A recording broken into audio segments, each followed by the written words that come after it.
जाया मानो जेसेबांखिबो जाया मानो सारनि रायनायनि उनाव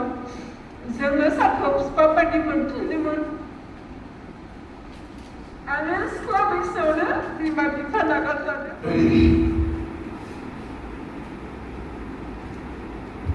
दांसुमरि गामिनि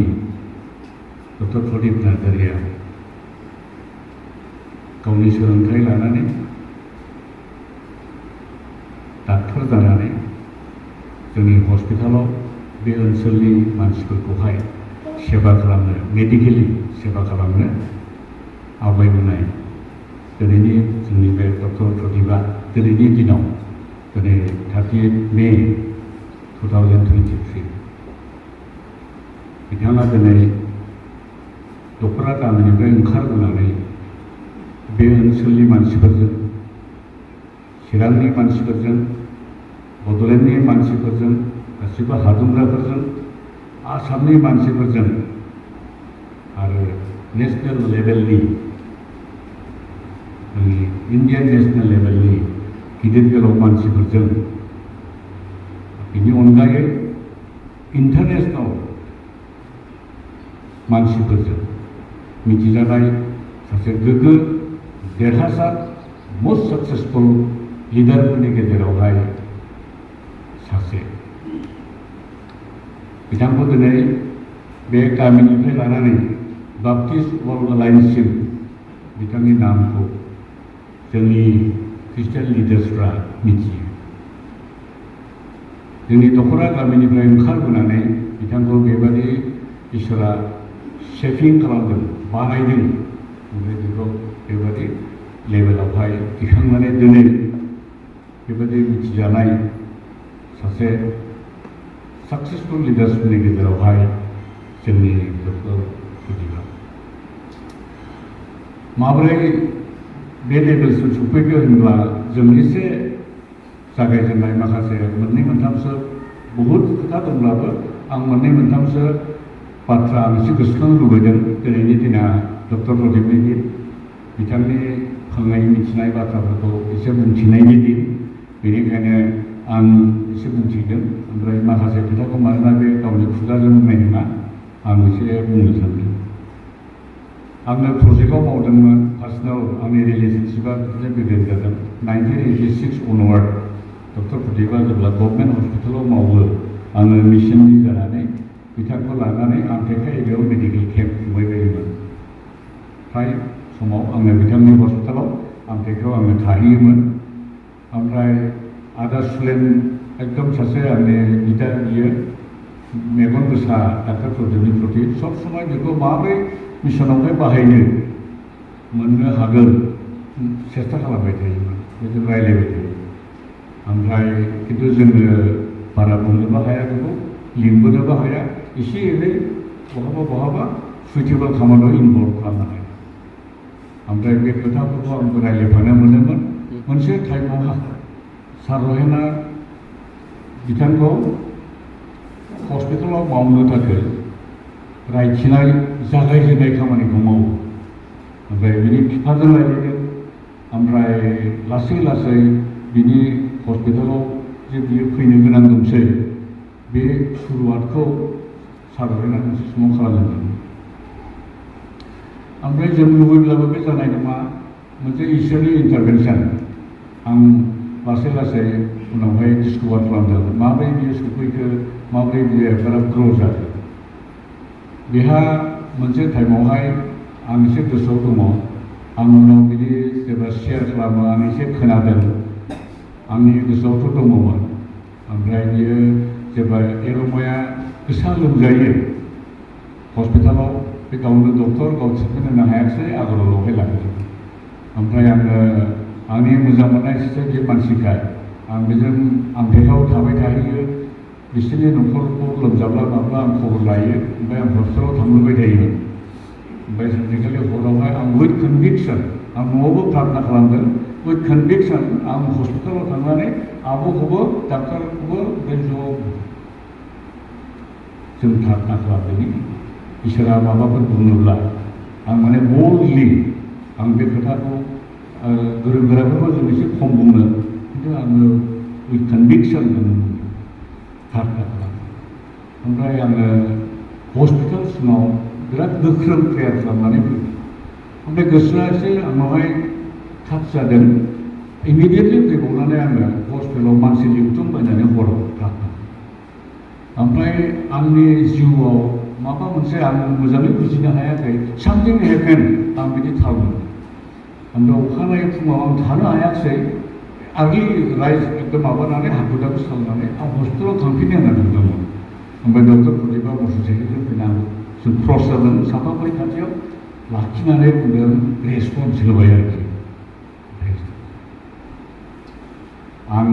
अबजार्भ खालामदों बेबो मोनसे टार्निं पइन्टमोन उनाव आं बिनि टेस्टिमनिफोरखौ आं खोनादों लासैनो इसोरजों मोनसे रदाय बियो खादों बियो लासैनो जोंनि हस्पिटालथिं बिनि लामाफ्रा थिग थाक जाबोनायखाय मोनसे टाइमाव हस्पिटालाव बियो सफैदों इट वाज इन 1993 बे हस्पिटालावहाय फैफिनदों बेनि उनाव 95 आं मोननैसो एसे बुंबावनोसै 95 ओमफ्राय to 98आव जेब्ला बे बेलराव ट्रेनिं लानो थांनोसै आंनि पार्सनेल एनालाइसिस मथे डक्टरनि मिनिस्ट्रि लाइफआव बे ट्रेनिं पिरियडआ बयनिख्रुइ टाफ गोब्राब मोनसे सेसनमोन 3 बोसोर बियो आउट अफ फेमिलि थांनानै थाहैनाया बिराद गोब्राब ओमफ्राय बेयाव कयेकथा घटनाफोर आं एसे फेस जादों आं बे समाव टेलिफन एभेलेबल गैया आं बिआरपिएलआव मावो ओमफ्राय रानिमोना जेब्ला लोमजायो बिनि प्रेसक्राइब मुलिजोंसो बांसिन इफेक्टिभ थाब हामो ओमफ्राय आब'नाव आं खबर लाबाय थायो आं फन खालामनानै खिन्थाहरो डाक्टार प्रदीपआ बबेहाय थायो थाया बेखौ आंबो मिथियो खारन बियो शिफ्टिं जाबाय थायोमोन ओमफ्राय बियो प्रेसक्रिपसनखौ लिरनानै हरो आं मेडिसिनखौ लाबोनानै आं न'खराव होफैयो ओमफ्राय बिनि फिसाफ्रा हामो गोरलैमोन बे समाव फिसाफ्रा ओमफ्राय बियो थेवबो बे डिफिकाल्ट मोनसे ममेन्ट अब्लाबो बियो गावनि गल थांखिनिफ्राय बियो दोरोङाखै आंथ' सानो सोरबा मोनथाय हयथ' दोरोङो ओमफ्राय बिनि गेजेराव जोंनि बोथोरनि हाल सालफ्रा मोजां नङामोन बिराद दाउसुरलायनाय बुथारलायनाय फुङाव थांब्ला बेलासियाव फैगोन फैया बेबायदि हालोदाव जोंनि समाजा दङ ओमफ्राय आनफर्चुनेटलि ब्राइट डे लाइटआव डक्टरनि सासे फंबाया कासकट्रायाव स्पट डे माने थैनायजों मुखाबिला खालामो आं अफिसाव दंमोन आं थांनानै लोगो एकदम बिखायाव साहस लानानै आङो स्पटआव थांदोंमोन बे समावहाय पस्टमर्टेमबो लांबाय न'खरनि बयबो मानसिफ्रा आंखौ नुनानै बुंबाय जों डक्टरनो खोन्थाहरनो हायाखै नों हायोब्ला अननानै खोन्थाहरदो ओमफ्राय नों थांफिनदो आरो आंखौ कासकट्रानिफ्राय थिनहरबाय आङो हरनाय समाव आं थांनो हायासै ओमफ्राय आङो डक्टर प्रदीपआ बे समाव बबे इउनिटआव दंहैयो आङो फल' आप खालामनानै बेयाव फन खालामनानै आं थांहैबाय आंहा बेनो आर्जेन्ट मेसेज होनांगौ दङ आं रायज्लायबाय ओमफ्राय डक्टर प्रदीपजों आङो बेलासिनि 4टा-5टा बाजियावहाय रायज्लायदोंमोन गिदिर मोनसे खैफोद फंबाया बेवहाय बेबायदि जाथाय जाबाय आं गासैबो खोथाफोरखौ खोन्थानांबाय I saw him crying difficult मोनसे ममेन्ट रावजोंबो रायज्लायहरनोबो हाला ओमफ्राय आं कमिउनिकेट खालामगासिनो दङ एखनबा जोङो फनखौहाय स्टप खालामो आरोबाव कल बेक खालामफिनो आरोबाव जोङो ब्रेक लायो ओमफ्राय जोङो एगेइन एन्ड एगेइन रायज्लायो ओमफ्राय आं हागौमानि आं बे रायज्लायनायजों डक्टर प्रदीप कमफर्ट खालामनो ओमफ्राय आङो आरोबाव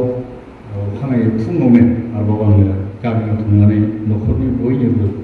आं बे खौरांफोरखौ खोन्थायो बेबायदि डिफिकाल्ट ममेन्ट बिराद स्ट्रागल बिनि लाइफ टाइमाव चेलेन्जेस बियो मोनबोनायफोरखौ नुनानै आं गोसोखाङो इसोरनि लिंनायखौ मानिनानै खामानि मावनाय मोनसे आवगायबोनाय सासे मानसि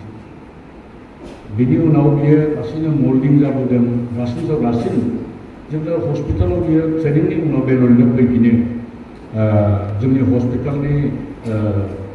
महर मुस्रि ओमफ्राय बिनि साननाय हनाय बेफोरखौ चेन्ज जाबोदों जों बहुद बिनि बेनि उनाव आं डक्टरखौ मानसिफोरनि सिगाङाव आङो खोन्थाबाय आरो आंनि लेंगुवेजाव आं बुङोबा डक्टरा एकदम भेलु रिटार्न जोंना मेडिकेलि एकदम एक्सपार्ट गोरों सासे मानसि ओमफ्राय मानसिफोरनो खायसेनो आं खोन्थादों माने हि स्पिक इंलिश लाइक इंलिश मावथारमाव फरायनाय मानसि एकदम गोग्गा खालामनानै आं बे एन्टायार माबायावहाय जायनि आं खोन्थाथाव सानो आङो एकदम दुगायो ओमफ्राय आं नुदों डक्टर प्रदीपआ स्ट्रेन्जार मानसिफोरजों बे इजिलि मिलायनो हायो ओमफ्राय स्पन्सर बा अभारसिज बा जिखुनु असिनाखि मानसिफोर बिसोरजों जोंनि हस्पिटालनि सोमोन्दै खोन्थानांगौ जेब्ला जायो 2-3 मिनिटावनो बियो खोन्थानानै मानसिफोरनि गोसोखौ बियो बोनो हायो आं बे टेलेन्ट इसोरनि होनाय ओमफ्राय बेखौ मावफुंनायखौ आङो नुबोदों ओमफ्राय बिथांनि जुगेदि जोंनि अभारसिजनि गोबां फ्रेन्ड्सफ्रा गोमालांसिगौमोन नाथाय बियो रेस्ट'र जाजोब्बाय ट्रप्स मेम'रियेल ट्रप्स साहेबनि बिसौसिम बिथाङा कानेक्ट खालामनानै जोंनि हस्पिटालावहाय जोंजोंहाय लिंक खालामदों जोंनि अस्ट्रेलियानि जेसेबां फ्रेन्ड्स मिस्टारनि ओमफ्राय बिसोरनि फिसालाफोर डक्टर प्रदीपखौ मिथियो आरो वेल कानेक्टेड जाबो जुगाजुगाव गोख्रोङै जोंनि हादुंग्राफोर बिटिसिनि मन्थ्रिफोर बिथांखौ मिथियो आरो बिथांमोननि कमेन्टआ ओरै माबादि मानसि बेलाय फुल सेक्रिफाइस खालामनानै गोसो होनानै मानसिफोरखौ सेवा खालामो आवगायबोनाय जे बिदा बियो जायफ्रा बिटिसिनि सिगांनि आगुनि लिडार्सफोरमोन बिथांमोना बयबो बेखौ बिदा मानियो दानि जायगा बिटिआरनि लिडार्सफोर बिथांमोननि 100% नङाब्लाबो खावसेनि बारा डक्टर प्रदीपखौ सासे डेडिकेटेड हस्पिटालाव मावग्रा दिनैहाय जोंनि बे हस्पिटालाव बिथाङा बे रोखोमै जोंनि हस्पिटालखौ मिथिहोबाय ओमफ्राय जोंनि बे रिजननि मानसिफोरनो सार्भिस बिथाङा होबाय आं दिनै बुंनो नागिरदों गासैबो बारहुंखा सौसिनानै डक्टर प्रदीप नों जोंनो मोनसे लेगेसि जों मालाबाबो बावनो हायै बिबिसिआ एस ए बिबिसिए मालाबाबो बावनो हायै आरो बेखौ रिप्लेस खालामनो हायै मोनसे माइलस्टोन जोङो मावनानै लांबाय जोङो बाथ्राजों बा जों माबा होनायजों जों बेखौ मालाबाबो सुफुंनो हानाय नंला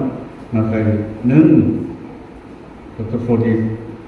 जोंनि बिबिसिनि मोनफ्रोमबो गिर्जायाव मोनफ्रोमबो गिर्जानि फोथायग्राफोरनि गोरबो गोसोआवहाय नोङो सासे थार गोसोजों मानसिखौ अननायजों सेवा खालामनो हास्थायबोनायफोरनि गेजेराव मिशननि आरो हस्पिटालनि जौगाखांनायाव नों गासैखौबो इसेबो दोनथ'लाबानो होनो हास्थायनानै मावबोनो ओंखारबोनाय जोंनि जाफुंसार सासे देरहासार मावगिरि नोंनि बे सार्भिसनि थाखाय जों जेब्लायबो जोङो रिनि जानानै थासिगोन ओमफ्राय जों गोसोआव लागोन गासैबो गिर्जाफ्रा गोसोआव लागोन जों अरायबो नोंनि थाखाय आर'ज खालामगोन ओमफ्राय फैगौ दिनफ्राव नोङो सासे मोजाङै रिटायारमेन्ट लाइफ जाहाथे नुनो मोनो आरो मोनसे मोजां बाथ्रा बे जोंनो एसुरेन्स होगोन आं थैजासिम जेरै हायो आं बे हस्पिटालनि थाखाय बे मिशननि थाखाय आइ एम एभेलेबल जों रेसपेक्ट होयो नोंनि बे कमिटमेन्ट आरो नोंनि गोरबोआव जों बयखौबो लाफानानै नोंनि जिउ खांबोनायखौ जोङो मान होनानै आं बारा गोबाव आरो बुंला आरोबाव मोजां मानसिफोर दङ बिथांमोनहा बुंगोन आं बर' बाप्टिस्ट चार्च एस'सिएशननि जानानै यानिखि लवार आसामनि मोनफ्रोमबो जोंहा गिर्जाफोर दङ बयनिबो जानानै बिसोरनि गोसो साननाय हनाय अननाय जोङो दास मोननायखाय बेखौ आं नोंनो फोरमायबाय आरो नोंनि जिउआ आरो नोंनि न'खरा जोङो गोजोन रिटायारमेन्ट लाइफ स्पेन्ड खालामनो हायो बेखौ आङो कामना खालामनानै आंनि बुंनांगौ बाथ्राफोरखौहाय आं एसेयावनो फोजोबबाय इसोरा बोर होथोंसै आरो इसोरा बाखि दिनफोरनि बुंसै हामबायसै आरो बेयाव जेसेबांनाखि गाहाय आलासिनिफ्राय लानानै बेयाव सफैनो हानाय गासैबो व्यक्तिफोरखौ आं प्रभु जिसुनि मुङाव आंनि गोजोननाय आरो खुलुमनायखौ होग्रोनाय जाबाय आं दिनै सिनियर स्टाफ जानानै सारनि बिसय फंनैसो बुंनो थाखाय आं आवगायदों नाथाय आङो सारनि जेसेबांनाखि मावनाय दांनाय साननाय हनाय बेफोरनि बिसय आं बुंनानै फोजोबनो हानाय नङा। आं जेब्ला बे हस्पिटालाव फैजेनदों आङो मावजेननायनिफ्राय दिनैसिमाव सारजों मावफानानै 26 इयार्सआव जाबाय आरो बे आं जेब्ला फैजेनो बेयावहाय जोंहा स्टाफआनो गैयामोन। डक्टर बिजुनि बिफा गुमै बाबुरा मादिगल स्ट्रीट आरो टिउबवेल बियो बिथाङा सुखिदारमोन बियो दा संसाराव गैलिया। बिसोरखौ लोगो मोनफैदों नाथाय दुखुनि बाथ्रा बे समावहाय डक्टरा ट्रेनिंआवसो दङमोन। जोङो बेखिनि जबखौ लानानै जोङो फार्स्ट एड खालामनानै जोङो सारखौ नेनानै थादों। जेब्ला सारा भेलरनिफ्राय जेब्ला ट्रेनिंनिफ्राय फैयो अब्लासो जोंनि बे अनुष्ठाना मोजोमसेनिफ्राय लासै बारायबोनायखौ आं नुबोनो मोनदों आरो आगानसे बारायबोयै मा होनो जेब्ला ट्रेनिंनिफ्राय फैयो अब्लासो पेसेन्टफोराबो जाबाय। जोंनि हस्पिटाला थाइसे थाइनै बारायलांनो हमबाय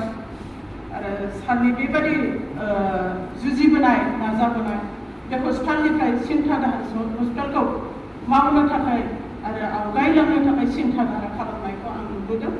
बे 26 बोसोर बैसोआवहाय मावनायावहाय आङो जि नुबोदों सारा गावनि न'खरनि प्रति जेबो सानालासिनो हस्पिटालनि थाखाय बांसिन साननायखौ आं नुबोदों। आं बे 26 बोसोर बैसोसिम मावनायावहाय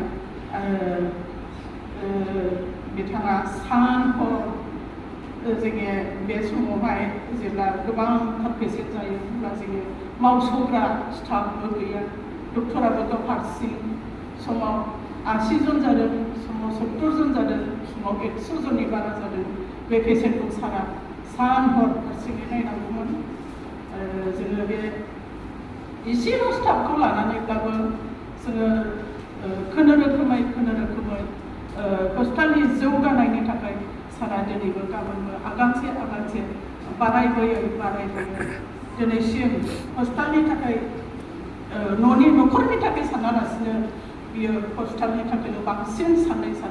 दिनैसिम बेबायदि आगानाव सफैबाय। दानि स्टेटासखौ जों नुनो मोनबाय। बेयो सारनि गेदेरथार नाजानाय आरो जुजिनाय होननानै आं सानो आरो आं नुबोदों। सारा बेथननि थाखाय मावाखै आं बेखौबो आंनि गोसो गोरबोनिफ्राय आं बुंनो हायो। बियो आं बे 26 बोसोराव आं बिदि खुगानिफ्राय मालाबाबो आं खोनायाखै आङो दिनै बेथन थोआ, आङो दिनै न'खरखौ सोलिनो गोब्राब जाबाय, आं नागारनायसै बा आं बेनिफ्राय थाथ'नायसै। आं बे रावखौ आं दिनैसिमावहाय मालाबाबो खोनाफेराखै। जेसेबां हस्पिटालनि थाखाय जोथोन लानाय आवगायबोनायनि थाखायल' सारा बेखौल' सानबाय थायोमोन आरो आवगायबाय थायोमोन आरो स्टाफफोरखौ जोथोन लानाय आरो बुथुमनायाव सासे लावखार बादि बियो जानानै जोंखौ बुंदेरदों, जोंखौ जोथोन खालामदों, जोंखौ फोरोंदों। जोंहा स्टाफ गैयामोन बेवहाय हस्पिटालनिफ्राय गावजों सहाय जानो थाखाय गोबांथार जोंनि स्टाफफोरखौ फोरोंदों आरो बिसोर फोरोंजानायनि गेजेरजों जोंनि हस्पिटाला दिनै सानसेनि उनाव सानसे आरो आगानसेनि उनाव आगानसे बेबायदि बारायबोनानै दिनैहाय जोङो बे आगानफोरखौ नुनायजों लोगोसे दिनै जोङो गंसे सारनि नाजानायनि गेजेरजों जोङो आं सानो बियो गंसे जोंनि बाथि बादि जानानै थाबाय। बे नाजानायनि गेजेरजों बे बाथिखौ जोंनि सा खोला सानजासिना गासैबो मानसिफ्रा नुहुरदों आरो दिनै गोजान जायगानिफ्राय जोंनि हस्पिटालाव फैनो हमबाय। आं बेखौ नुदों। बे गासैबो सारनि नाजानाय आरो जुजिनाय बोलोजों सोलोजों नाजानायनि गेजेरजों सारा बेबायदि नाजाबोनायनि गेजेरजों बियो दिनै नुजाबाय। आं बेखौ सानो आरो डक्टर बिजुनि दाराय आरो जोंनायनिफ्राय जोंलांहोगोन आं बेखौ फोथायो आरो आं सारनियाव खावलायनो लुबैयो जोङो स्टाफ जानानै गोबांथार समावनो जोङो सारनि जेसेबांनाखि बिनि फोरोंनाय बेनिफ्राय डिसिप्लिन मेनटेन खालामनाय आरो मा होनो टाइम मेनटेन खालामनाय सारनि बियो एक्टिभखा डिसिप्लिन आरो टाइम मेनटेन खालामनाय डिउटिखौ डिउटि बायदि होसोनाय मावनांगौखौ मावनांगौ बायदि होसोनाय बेयो सारनि मोनसे एक्टिभ रल होननानै आं सानो आरो आङो खावलायो सानैसिम जों गोबांथार बे 26 बोसोराव आं नुबोबाय जोंनि स्टाफफोरनि थाखायनो गोबांथार समाव सारा दुखु मोननांबाय सारा समाव गाबनांगौबो जादों समाव गोसो जानांगौबो जादों मालाबा न' बां दिथ्रुब जानो नागिरदों गोबांथार सैसोनांनायनि गेजेरजों जों जेसेबां बेबायदि स्टाफफोरखौ सासे लावखार बायदि जानानै जोंखौ बुंदेरदों आरो जोंखौ फोरोंदों आखाइ हमै हमै जोंखौ फोरोंदों जों बिनि गेजेरजों गोबांथार सोलोंनो हादों आरो जोङो जेसेबां सारा थागोन एसेबां जों फोरोंजाबावनो मोनगोन बेखौ जों आसा थियो सारनि अखमा बियो जोंनि स्टाफफोरनि गासैबो अपराधफोरखौ सारा फोरोंदों जोंनि मोखांखौ नायालासेनो सोरगोनि आफा इसोरखौ नायनानै क्षमा होयो दिनैनि बिदायनि समाव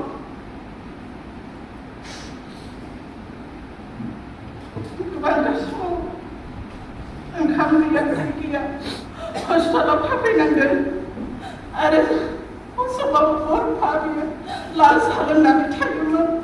लाल साहाजोंनो पेसेन्टफोरखौ नायोमोन आरो जोङो जेब्ला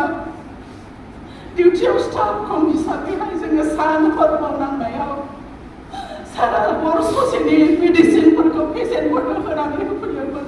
थां नोंसोरो रेस्ट लाहैदो आं होनोसै होननानैहाय आं बेफोरखौ गोसोखाङो दिनैनि दिनाव सारनि बे सेक्रिफाइस खालामनाया थैया गोमा बेथन लानानै बेबायदि मावबोनायखौ आं हाजासे सारनिसिम आंनि गोजोननाय आरो खुलुमनायखौ बावो बेबायदि इसोरा सारनि जिबनाव सारनि न'खराव अरायबो हेफाजाब होनानै दैदेनबायदोंसै सारनिसिम आरो खुलुमनाय आरो खावलायनायखौ फोथायनाय जाबाय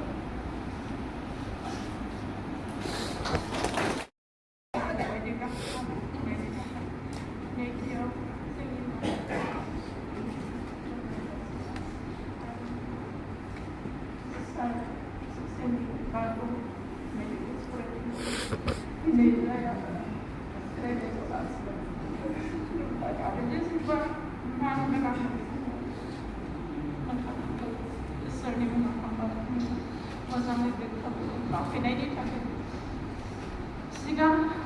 आङो माबाखौ बाजै सुद्राया गावनि मोनबोनाय थानाय गासै समफोरखौ सारनिसिम बुंखाबाय नाथाय आं माखासे सारनि गुनफोरखौ गोसोखांनानै बेखौल' बुंनो हास्थायदों सारनि गोसोआव बेसेबां अननाय दं जग्राफोरा मिथिगौ सारनि गोसोआव बेसेबां बोजबनाय दं जों स्टाफआ मिथिगौ जेसेबांखि राया मानो जेसेबांखि बुजाया मानो सारनि रायनायनि उनाव जोङो सारखौ बिफा बायदि मोनफिनोमोन आरो सिख्ला बैसोआवनो बिमा बिफा नागारजादों आङो न'खरनि दुइसिन फिसामोन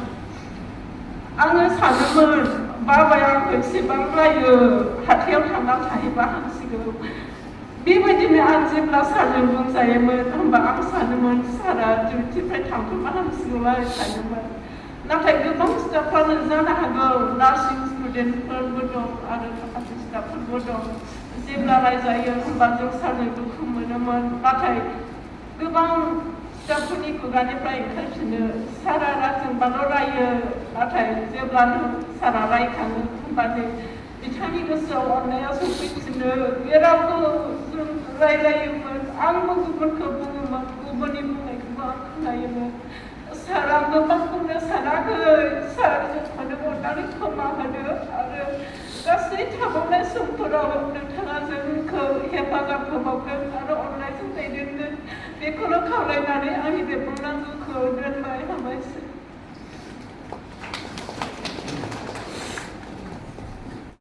हामबायहोदों दिनैनि बे समखौ इसोरा जोंनो होबाय जोंनि मोखाङाव जि जोंनि हस्पिटालखौ खुन्थिया बायदि गसंनानै थिखांबोनाय मानगोनां आदा डक्टर बिथाङा गावनि गोख्रों समाव हानाय बायदियै बिथाङा जोंनि हस्पिटालल' नङा बिबिसिनि गासैबो हाबाफारियाव बिथाङा जोंखौ मदद होबोदों। बिथांनि कन्ट्रिबिउसना बुंनो थाङोब्ला बिबिसिआव आं सानो मोनसेबो डिपार्टमेन्टआ बाद थाङाखै। बिबिसिनि गासैबो डिपार्टमेन्ट स्टार्टिं फ्रम हेड बिबिसि एसोसिएशनखौ लानानै मोनफ्रोमबो डिपार्टमेन्टआव बिथांनि आगान बिथांनि कन्ट्रिबिउसन बिथांनि मावनाय बिथांनि परामर्श जोङो मोननो हायो। दिनैनि दिनाव जोङो आरो डाक्टारखौ जोंनि खुगानि रावजों बुंनानै बेनि मावनायफोरखौ निसय जों सुफुंजोबनो हानाय नङा। आङो पार्सनेलि बिथांखौ आंनि बिदा बायदि मानियो। बिथाङा आंनि मेन्टर आंनि दैदेनगिरि आरो आंनि लोगोबो। बिथाङा जोंखौ गोबां बिसयाव मदद खालामबोबाय आरो निसय खालामबाय थागोन। जोंनि एसोसिएशननि जार्नियाव बिथांनि लिडारशिप होनाया जोंखौ सहाय खालामनाया जोंखौ हेफाजाब खालामनाया बियो जोङो बुंनानै बेखौ फोजोबनो हानाय नङा। दिनैनि दिनाव आङो मोनसेबो पार्सनेल खोथाखौ बुंनो सानाखै। दिनै जोङो बिथांनो बेबायदि गेदेर अननाय गेदेर मावनाय जोङो बेखौ जोंनि गिफ्टफोरजों जोङो बिनि मावनायखौ निसय जों सुफुंनो हानाय नङा। दहाय जों खोनादों जोंनि जि आदा डाक्टारा गावनि कमिटमेन्टखौ लानानै दिनैसिम मावबोबाय। जुदिও बिथाङा दिनै आजिरा लादोंब्लाबो बिथाङा जोंनि हस्पिटालाव कन्ट्रेक्चुएल हिसाबै 2024 डिसेम्बरसिम बे खामानिखौ मावबाय थागोन। बिनि उनावबो जोङो आसा खालामदों जोंनि मानगोनां आदा डक्टरा जेब्ला जोङो बिथांखौ खावलायगोन निसय जोंनि खावलायनायखौ नाजावनानै जेसेसिम हायो जोंनि हस्पिटालाव निसय डक्टर बिजु इस्लारिखौ मदद खालामनायाव आरो जोंनि हस्पिटालखौ लुखांनायनि खामानियाव निसय बिबिसिखौ सहाय खालामगोन होननानै आसा थाबाय। आङो दा फंनैसो बुंनो थाखाय आखायाव लानाय जाबाय। दिनैहाय जों मिथिगौ डक्टर प्रदीपखौ बिदाय होनायनि सम होननानै मिथिगौ। बियो दिनैनिफ्राय बिनि जि सार्भिस दंमोन बे सार्भिसा दिनैनिफ्राय जोबनानै फैबाय। दा बे खेत्रआवहाय आं फंनैसो बुंनो नागिरदों। आं बेखौ बिदाय भाषण हिसाबै बुंनाय नङा, खिन्थु डक्टर प्रदीपखौ एबा डक्टर प्रदीपआ माब्रै जोंनियावहाय इसोरनि हाबा मावनो थाखाय बियो ओंखारनानै फैगोन आं बेखौ फंनैसो बुंनो नागिरदों। टाइम इज लिमिटेड, टाइमा रेस्ट्रिक्टेड अप टू 7 मिनिट्स। बेनिखायनो बे समखौ आङो हानायमानि गोख्रै बुंनो थाखाय शर्ट ब्रिफलि बुंनो थाखाय आं नाजादों। जोङो बिदिबो CM हस्पिटाल प्रफेसनेल हस्पिटालखौ हस्पिटाल होनना डिस्पेन्सारिसो होदोंमोन। मिशनारिफोर जेब्ला दंमोन बिसोरो बेखौ डिस्पेन्सारि होनानै बेखौ गायसनदों। ओमफ्राय बेवहाय गावसोरनि डक्टर दंमोन, डक्टर वेबस्टार, जों बयबो बेखौ मिथिगौ। बेनि इयुनाव बिसोर जेब्ला थांदों देशआव थांफिनदों 1968आव बिसोर थांजोबदों। बेनि उनाव जोंनि गेजेरावहाय जोंनि बे हस्पिटालावहाय एबा डिस्पेन्सारियावहाय सेवा होनो थाखाय बेबायदिनो डक्टरफोर फैदों। आरो डक्टर पिनय दङमोन, ओमफ्राय गोबां डक्टर दंमोन। नाथाय बिसोर टेम्परारिल' बे जादोंमोन। बोसोरनै थायो ओमफ्राय थांफिनो बोसोरसे थायो ओमफ्राय थांफिनोमोन जोङो बेबायदिनो जुरुला अबस्थायाव लोरबां अबस्थायाव जोंनि हस्पिटाला रानख्लायगासिनो दंमोन माब्लाबा समावहाय नार्सफोरजोंसो सराय जादोंमोन जोंनि हरै बाबुरामबो दङ डक्टर बिजुनि बिफा बिसोरबो सम सम बेबायदि मुलि हरनांगौ गोनां जायोमोन बिसोरजोंसो बे हस्पिटालखौ रैखाथि खालामबोदों खिन्थु मानो बेबायदि जाया मानो बेबायदि जाया जोंनो मानसि गैयामोन एबा माबा मोनसे खारन दंमोन जायनि थाखाय जों बे हस्पिटालखौ गोथां महर लाबोनो हायाखै जेब्ला 1992 सिमावनो जोंनि हस्पिटाला जुरुला अबस्थायाव दंमोन 1992 जेब्ला आङो मिसनाव सेक्रेटारि हिसाबै इन्डाक्टेड खालामजादों सेक्रेटारि हिसाबै अब्लाबो माखासे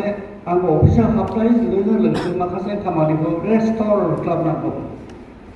बानायफिननांगौ होननानै आंनि गोसोआव नुबाय थादों गोसोआव सानबाय थादों बेफोरखौ बानायफिननांगौ बेफोर दाखांफिननांगौ बेफोरखौ लुखांफिननांगौ होननानै गोबां दङ आं बेफोरखौ बुंनायलाय टाइमनि सर्टनि थाखायनो बेफोरनि गेजेरावनो मोनसे जादों जाबाय हस्पिटाल क्रस मेम'रियेल हस्पिटाल जे हस्पिटालखौ इसोरनि मोनसे गेदेर खामानिनि थाखाय बेखौ मोनसे गोनां अंग मोदोमनि मोनसे अंग बेखौ दादोंमोन बेखौ बानायदोंमोन बेनिफ्राय सेवा होदोंमोन मानसिफोरनो बेखौ जों माबोरै दाफिननो हायो जेब्ला 92आवहाय आङो सेक्रेटारि जानानै फैयो आं एसे गावनिखौ बुंनानै एसे क्षमा खालामदों ओमफ्राय बे समावहाय मोनसे प्रस्ताब लाबोदों एक्जिकिउटिभ मिटिङाव प्रस्ताब लाबोदों जे जोङो जोंनि क्रस मेम'रियेल हस्पिटालखौ जों लुखांफिनदोनि जों डक्टर लाबोदोनि जों बेखौ बानायफिनदोनि अब्ला बेवहाय सोंलु फैदों एक्जिकिउटिभनि मानसिफोरनि गोसोआव सोंलु फैदों माबोरै बे जानो हागौ जोंनो थाखानो गैया जोंनाव दा मानसियाबो गैया नैबेबायदि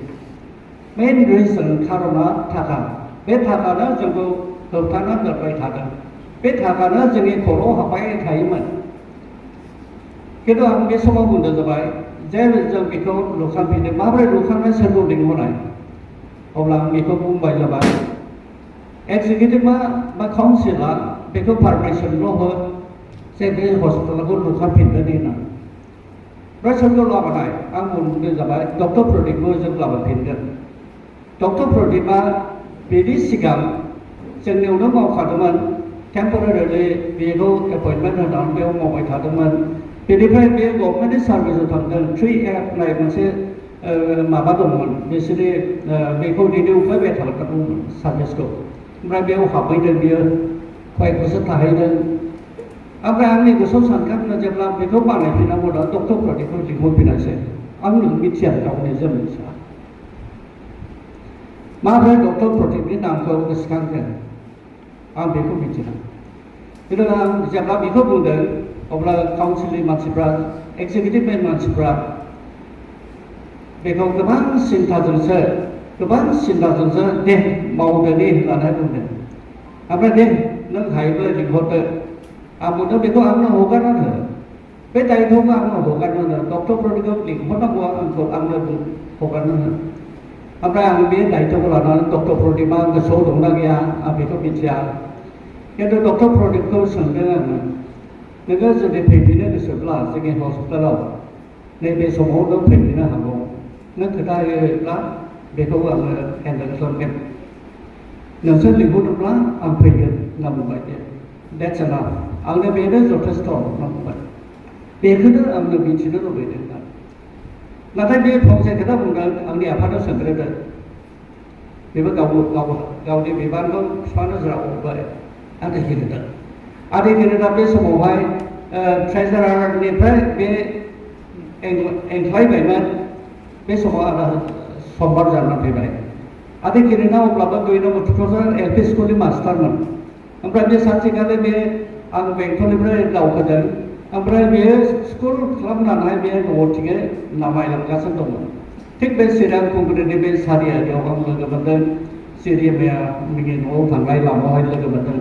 आं बुंदों आदै नोङो थाथ' दाननोसै आं माबा सोंगौ अब्ला आदै खेरेना बुंदों मा सोंनांगौ दङ सोंदो दे आं बुंनो जाबाय नोङो डक्टर प्रदीपखौ मा बुङो डक्टर प्रदीपखौ जों लाबोफिननायसै मिसनावहाय बेलाय माथो होनदों बेलाय माथो होनदों आंखौ बुंनो जाबाय नों सोंग्रोदो आं सोंनांगौ गैले आं सोंखाबाय नोंनियावसो गासैबो दायथ' गोग्लैदों नों मा बुङो अब्ला बे समाव बुंनो जाबाय माथो बुंखो बेलाय बे फैफिननायसै होनना बुंबाय बे फैफिननायसै होनना बुंनायावहाय बियो बिदिब्लालाय आंलाय माथो बुंबावनो दं आंहा जेबो बुंनांगौ गैया फैथोंसै नैबेबायदि जादों डक्टर प्रदीप बे ओंखारना थांबायमोन बियो बेखौ जों लाबोफिनदों दा नैबेयावनो बे समनिफ्रायनो जों रेस्ट'रेसन खामानिखौ लुखांफिननाय हस्पिटालनि खामानिखौ जोङो मावनो आखायाव लादों जेब्ला डक्टर प्रदीपखौ एपइन्टमेन्ट होआसै एपइन्टमेन्ट होनायनि उनाव डक्टर प्रदीपआ मोनसे सोंगोन माबोरै मावनायालाय बबे थाखाजों मावनायालाय होनना बे बुंदों एनाखि बेनो होनो थाखाबो जोंनियाव आखायाव थुबिल गैया बेनो ओरैसो सिगाङावहाय 10,000 होनाय नामा बेबायदि आं गोसोआव एसे दङ 10,000 होनायनि खोथा बुंदोंमोन ओमफ्राय बे समावहाय डक्टर प्रदीपखौ बुंदों नोङो जास्ट प्लान नों प्लान गासैबो नोंनियाव दंजोबो बे हस्पिटालखौ आङो एक्जिकिउटिभआवबो बुंदों बे हस्पिटालखौ खिन्थु जुदि मिसना जुदि हस्तक्षेप खालामबाय थायोब्ला बे हस्पिटालखौ जों लुखांनो हानाय नङा बेखौ जों अट'नमि होनांगोन हस्पिटालनि कमिटि थागोन बे कमिटियानो बे हस्पिटालखौहाय दैदेनगोन ओमफ्राय बिसोरो सिन्था खालामगोन ओमफ्राय बिसोरो बे हस्पिटालखौ लुखांनायनि खामानिखौ मावगोन रेस्ट'रेसन खामानि बे समाव जादों मोनसे बाइबेलफोर दंना नोंसोरो जेब्ला इसोरनाव प्रार्थना खालामगोन नोंसोरो खथा मोनसेयाव हाबनानै स्रि नोंसोरो बे खथाखौ बन्द खालामनानै था बेनिफ्राय नोंसोरनि बिफा गुफुराव थानाय बे इसोरनाव नोंसोरो प्रार्थना खालाम अब्ला बे इसोरा नोंसोरो अपेनलि नोंसोरो बे रिवार्डखौ होगोन जों रिसर्सेसफोरनि थाखाय जोंनि मावनांगौ आखायाव थाखा फैसा गैया धोन सम्पति गैया बेनि थाखाय जोङो थाबथाना थायो बेनि थाखाय जोंनि खामानिफ्रा मावफुंनो हाया जायो खिन्थु बेवहाय आंनो मोनसे इसोरा बेबायदि फोरमायदों जे रिसर्सेसा इसोरनाव दङ गासै रिसर्सेसा इसोरनिजों बे रिसर्सेसखौ बेयो होनो थाखाय जोंनियाव थामथिम दं खिन्थु बे रिसर्सेसफोरखौ जों माबोरै मोननो हागोन जेब्ला जों इसोरनाव फैगोन जेब्ला जों इसोरनाव रायथिगोन जेब्ला जों इसोरनाव खोन्थागोन अब्ला इसोरा जोंनियाव जि बोर होनो थाखाय बे थामथिम जादों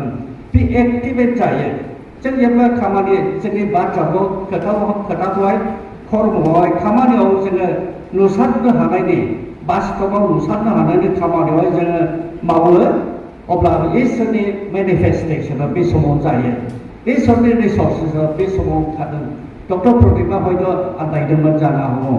खिन्थु बेनि उनाव बेनियाव सोंदों आं बे माबोरै मावा बियो आं बुंनो जाबाय just plan out everything is in your hand नों प्लान खालाम नोंनि आखायावनो गासैबो दं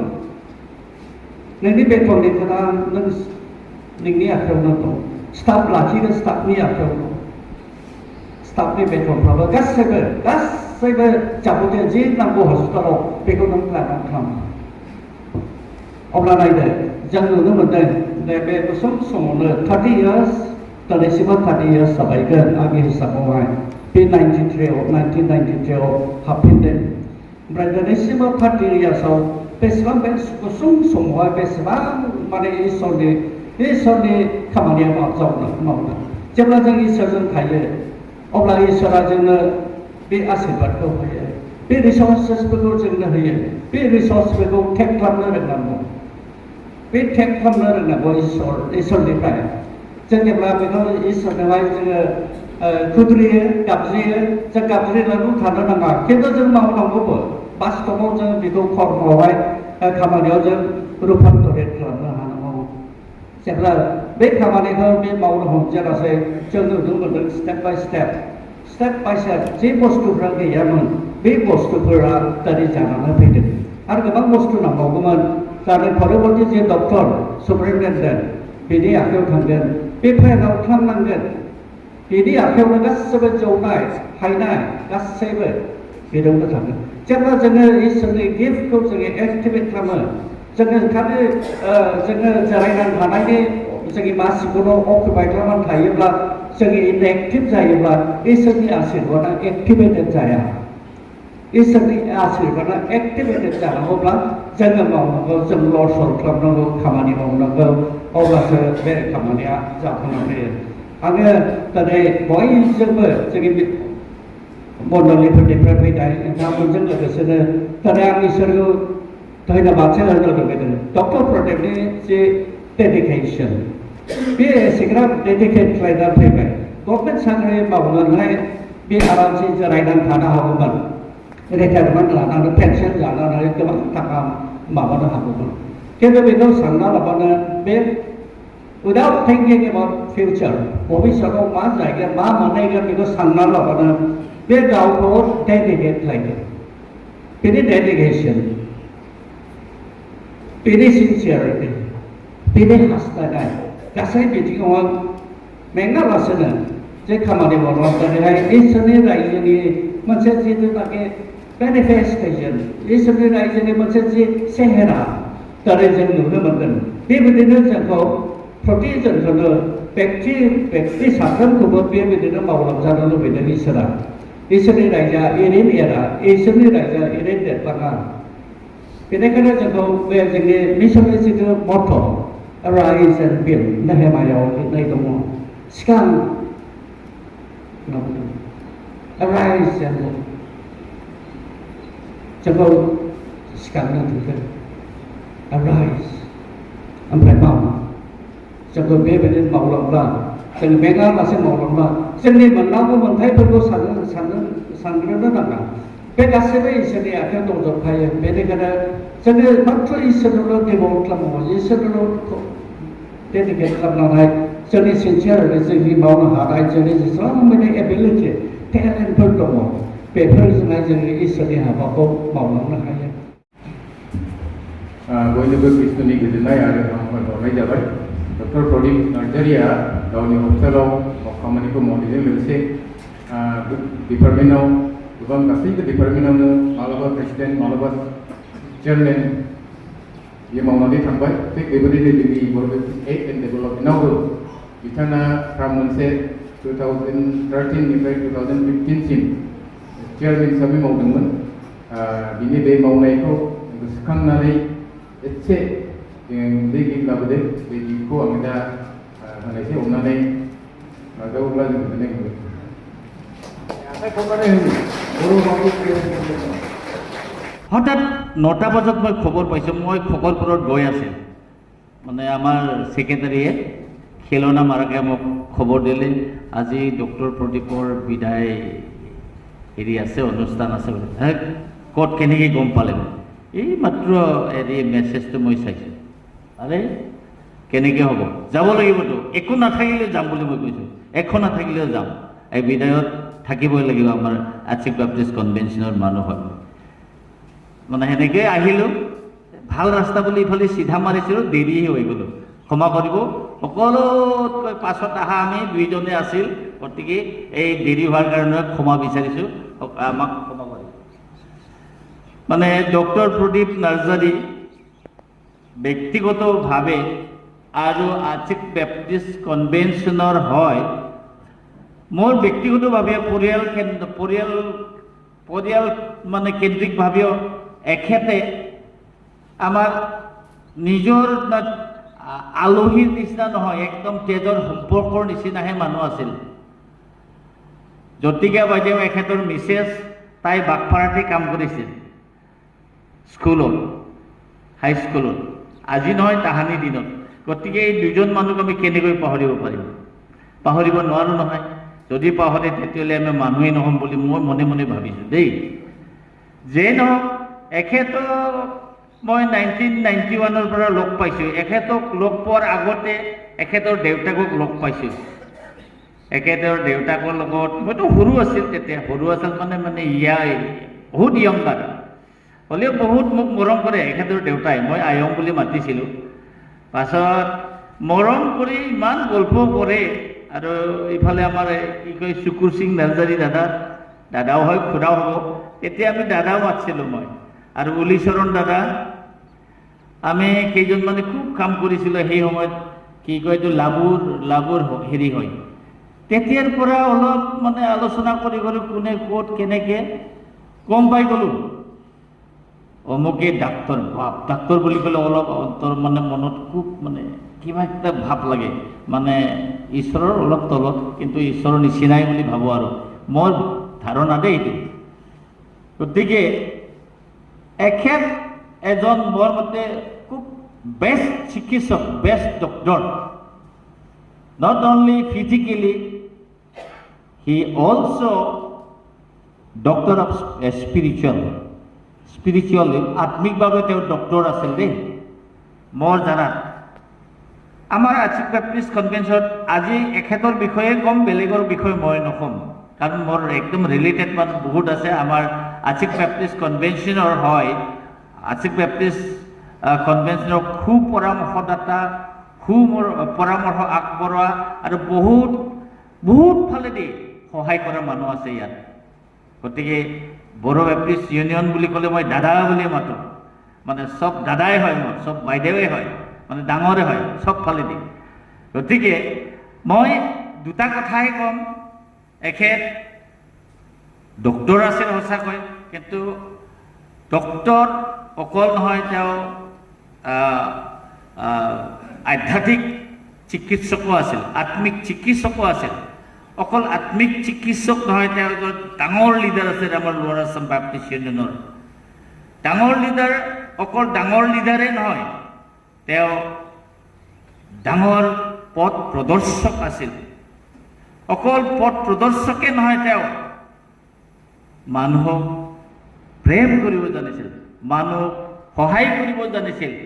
তেওঁৰ সহায়ত আমাৰ আচিক বেপ্টিষ্ট কনভেনশ্যনৰ DNC ডিছপেঞ্চাৰী এতিয়া ভালকৈ চলি আছে। তেখেতে আমাৰ যিজন এতিয়া বৰ্তমান নাৰ্ছ প্ৰিন্সিপাল, তেখেতক টুকুৰাঝাৰলৈ আনি তেখেতে ট্ৰেইনিং দিয়াইছে। তেওঁৰ দ্বাৰাই আমি এতিয়া চলি আছোঁ। আৰু এজন ANM নাৰ্ছ, তেখেতৰ জৰিয়তে স্পন্সৰ বিচাৰি টুৰাজ খ্ৰীষ্টিয়ান হস্পিটেলত নাৰ্ছিং যিটো ANM ট্ৰেইনিং আছিল 3 বছৰীয়া না 3.5 বছৰে মই ভালকৈ নাজানো, বোধহয় 3 বছৰে হ'ব। এই 3 বছৰৰ কাৰণে যিমান টকা পইচা লাগিছিল তেখেতে সহায় কৰিছিল।